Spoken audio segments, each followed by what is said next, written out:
Salut à tous et bienvenue sur la chaîne des jeunes artisans. Dans cette petite nouvelle vidéo sur notre aventure de la rénovation de ce petit 35 mètres carrés, on va attaquer les joints dans la salle de bain. On est samedi donc je peux pas faire trop de bruit. Pour information, donc je vais faire des choses assez primordiales. Primo, c'est un énorme ménage dans le chantier, tu sais, tout le temps. Là tu vois, c'est encore le bordel. Bon, on n'a pas le choix, il faut bien travailler, mais il suffit de mettre une rallonge, un petit radiateur électrique, un truc, boum, boum, le chantier il est plein. Hein, ça c'est le désavantage de bosser dans un tout petit appartement. C'est pas grave. Donc aujourd'hui ce sera un nettoyage complet du sol, un rangement des outils. Tu sais, moi j'ouvre les boîtes pour travailler, puis bon, je les referme pas forcément puisque je travaille, mais à un moment donné j'ouvre toutes les boîtes et j'arrive plus à marcher, donc je les re-range, etc., etc., etc. Voilà, c'est un peu le cycle de la rénovation, tu vois. Je sais pas si tu vois à l'écran un peu de poussière, parce qu'en fait, j'ai coulé une petite égaline, et avec la ponceuse à béton, eh bien, tu sais, au bout de l'égaline ici, bah, tu avais un tout petit bourrelet de 1 ou 2 mm. Eh bien, je l'ai poncé pour avoir le truc le plus lisse possible. Tu sais, je me suis servi d'un disque à ponçage. Alors j'ai mis ça sur une meuleuse standard, ce qui fait que bah, j'ai aspiré comme j'ai pu, tu vois. Avec ça j'ai aspiré comme j'ai pu, mais bon, j'ai pas le carter pour mettre l'aspirateur, tu vois, parce que je ponce très peu. Je vais pas acheter un carter pour poncer 2 fois par an, tu vois. C'est pas la peine, surtout que si j'achète pour poncer 2 fois par an, à coup sûr je vais le perdre. Voilà, c'est me connaissant. Donc voilà, ça j'avais fait ça maintenant. Entre temps, comme ça la poussière elle retombe et moi je bascule dans la salle de bain. Alors la salle de bain, si tu as vu l'épisode précédent, je sais même pas si c'est dans l'épisode précédent, bref, si tu as vu, bah, j'ai tout nettoyé, tu vois. D'ailleurs on avait plafonné je pense dans l'épisode précédent, tu vois, ça commence à sécher. Là j'ai chargé un peu plus, mais globalement ça commence à sécher et on est plutôt bien. Allez, nickel. Donc dans la salle de bain j'avais tout préparé. Là on peut rentrer. Voilà, tu vois, là on est à la douche, le WC, le coin pierre bleue, le coin lave-linge, tu vois, avec la sortie PVC en 40, le robinet, la prise, les interrupteurs. Et voilà les 2 piliers ici, tu vois. Hop, voilà. C'était pas un calpinage évident forcément, mais bon, bah je trouve que le résultat il est plutôt pas mal. Et c'est vraiment un carrelage qui est très chaleureux. Tu vas avoir une fois meublé et tout, ce sera nickel. Et en plus le fait d'avoir tout carrelé comme c'est une toute petite, enfin c'est pas une petite, il y a bien plus petit, hein. J'imagine même pas les apparts à Paris, etc. Mais je veux dire, c'est quand même une petite salle de douche. Bah, le fait d'avoir tout carrelé, ça va protéger les murs. Sur le plafond, je vais mettre un primaire et 2 couches de peinture salle de bain Levi's Pro. Donc ça, je peux te dire que quand ça sèche, le truc c'est un film. Tu vois, tu peux l'enlever comme un film plastique tellement ça protège. En plus, il y a un extracteur là-haut, donc on sera vraiment bien. Bon, le joint. Pour jointer, moi je vais jointer exactement avec la même couleur que le carrelage, tu vois, comme ça va être nickel. On aura l'impression d'avoir des dalles encore plus grandes, comme on verra pas trop les joints. Donc pour jointer, tu sais, il y a plusieurs marques. Alors tu prends Mapei, très bonne marque. Moi je prends du Sika aussi, je prends de l'Ardex. Bref, tu prends quelle marque tu veux, du moment que c'est un joint quand même pro, tu vois. Celui-là il est carrément, tu vois, il a un effet perlant, donc il va pas absorber l'eau. Il va à 6 mm ou moins. Moi je suis à 2 mm, parfait. Ben voilà, c'est la couleur 110 gris Manhattan. Bref, ça tu t'en fous.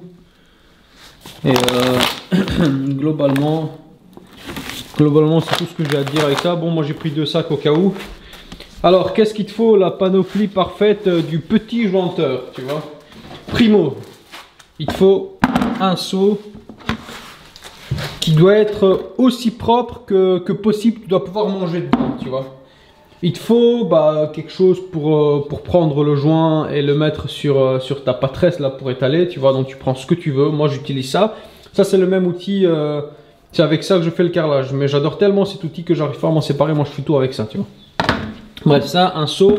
Celui-là va te servir principalement à mélanger ton joint. Tu vas faire ton gâchage et tu vas mélanger dans ce seau. Ce seau ou un autre, tu fais comme tu veux. Il faut que ce soit un récipient extrêmement propre. Extrêmement propre. En fait, dans la question du joint en carrelage, ce que j'insiste vraiment, c'est deux choses. Alors, si tu es professionnel, tu le sais bien évidemment. Si tu ne l'es pas, je te le donne en mille. C'est la propreté de ton support, de ton bac de mélange et de tes outils.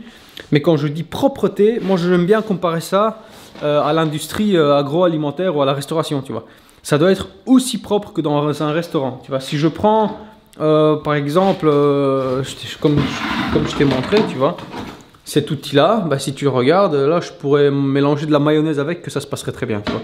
Donc ça doit être propre, vraiment nickel. Pourquoi? Parce que le joint, il va toujours avoir tendance à faire une réaction chimique beaucoup plus rapidement que du plâtre ou du béton, parce qu'il y a beaucoup de solvant dedans. C'est le principe du joint, tu sais, il est très fin, il est très dur et très résistant. Donc évidemment, il est bourré de produits chimiques. Qui dit bourré de produits chimiques dit réaction chimique pour tout et n'importe quoi. Donc propreté des outils et surtout mélange avec de l'eau froide et propre. Froide et propre, pas tiède. Tu mets de l'eau tiède, ton joint va durcir dans les 10 minutes. Ça, fais le test avec un peu de joint, tu vas voir. Fais-le avec de l'eau tiède, voire de l'eau chaude. Ton joint, ce sera du béton dans les 10 minutes ou un quart d'heure qui va suivre, tu vois. Et pareil pour nettoyer ton mur ou ton sol. Tu vas pas nettoyer le sol avec de l'eau chaude parce que c'est agréable pour les mains. Non, tu vas prendre des gants si jamais tu n'as pas envie. Tu vois, moi je prends des gants parce que je déteste avoir les mains mouillées, mais enfin. Et je vais le faire avec de l'eau froide. L'eau froide va toujours, elle va pas retarder la réaction, mais elle va permettre à la réaction de se faire naturellement. Tu vas pas l'accélérer avec la chaleur. Et troisième chose que moi j'aime bien faire, j'ai testé, en tout cas sur le Mapei ici, j'ai vu une différence. C'est le mélange du joint. Alors moi je déteste, enfin c'est pas que je déteste, c'est que c'est tellement plus confortable de faire ça au mélangeur, tu vois. Alors tu prends un mélangeur, un malaxeur, que ça peut être un truc, moi ça j'utilise pour touiller dans les pots de peinture, tu sais, pour mélanger les pots. Mais bref, tu pourrais, tu vois. Le seul problème c'est que si tu le mélanges comme un bourrin à 3000 tours minute et que tu tournes comme un malade, eh bien tu vas encore une fois accélérer la réaction et le joint va durcir plus rapidement dans ton bac. Ce qui fait que moi, je mélange toujours à la main, tu vois. Dès qu'il faut mélanger du joint, eh bien c'est pas grave, je verse l'eau là-dedans, tu vois, hop, tranquillou bilou. Je vais mettre mon joint, je vais mettre l'eau, tu regardes sur le paquet, tu vois. Et je vais mélanger tranquillement à la main, tu vois, je vais faire des petits mélanges, hop, comme ça, tu vois. Et donc ça va permettre au joint, déjà à la molécule, tu vois. Alors je suis pas chimiste ni rien, hein, mais je te dis ce que moi j'ai constaté et j'en tire des conclusions tout simplement. Et bien de se mélanger naturellement, tu vois.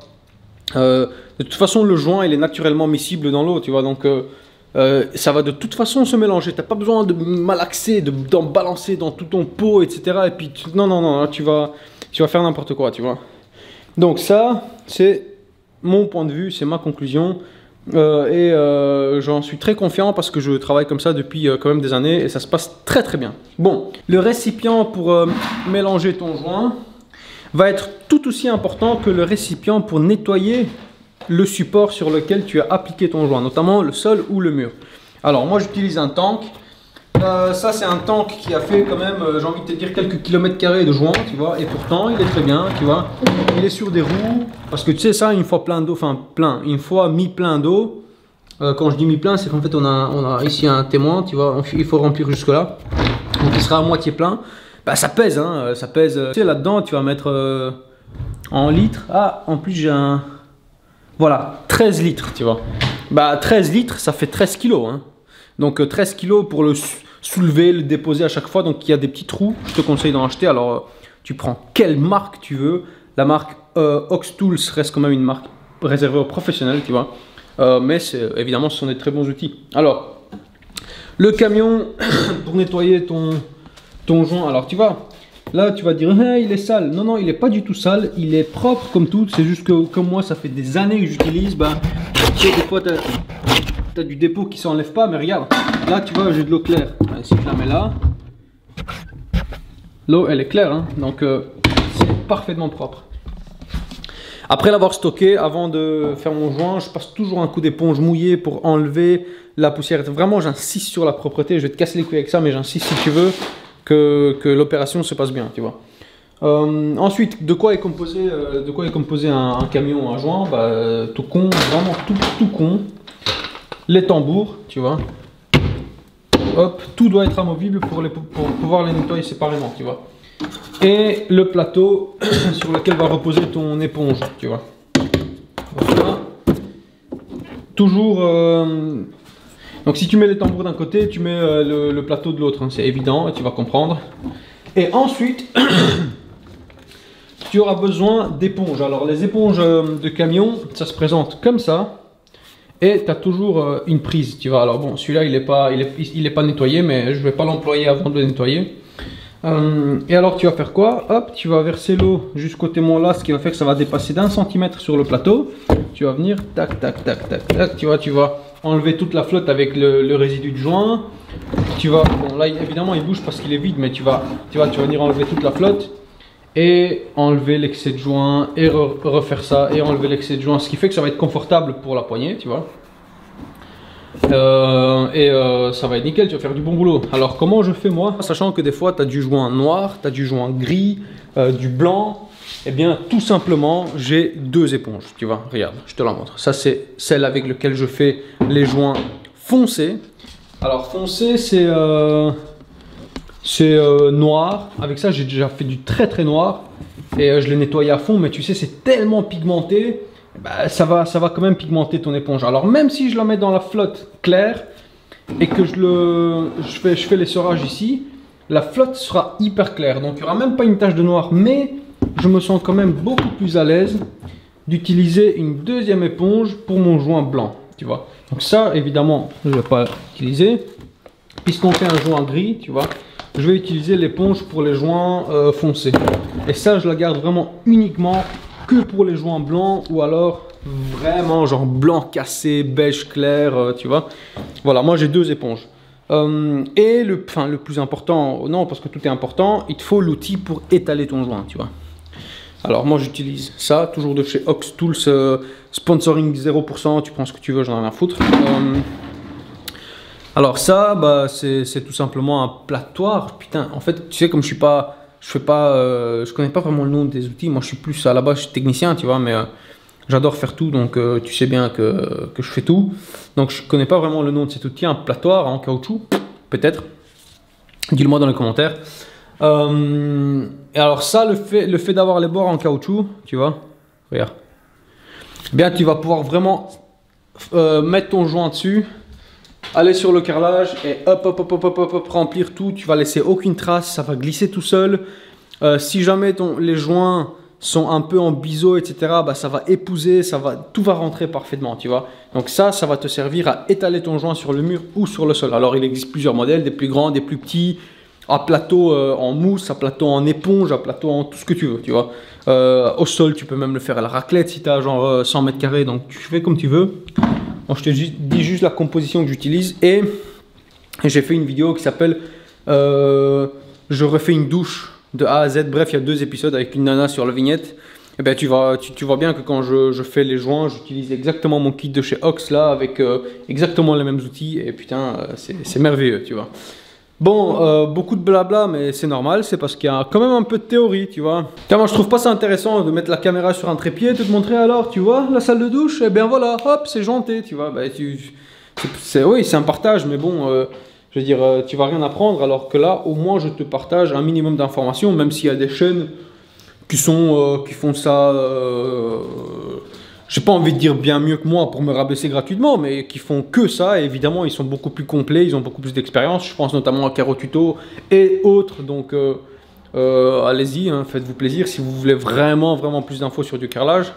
Mais quoi qu'il arrive, je pose la cam et je vais arrêter d'enfiler des perles. Je vais mélanger mon joint. jointer la douche comme ça pendant que la douche sèche, etc. Je peux nettoyer mon chantier et on est quand même samedi, j'ai pas envie de rester jusqu'à 20 h, ça va? Allez, c'est parti!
Bon les gars, finalement j'ai coupé la cam en plein time-lapse parce que tu sais, une fois que tu appliques le joint, il faut que tu te bouges le cul pour le nettoyer, sinon ça sèche.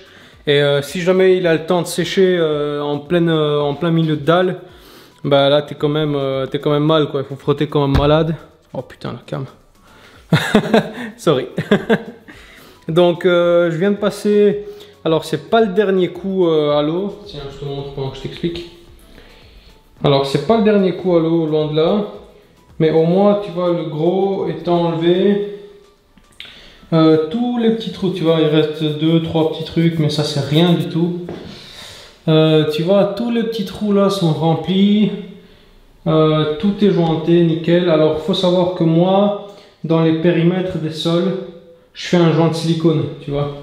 C'est pour ça que je n'ai pas forcément insisté à faire rentrer le joint à fond là.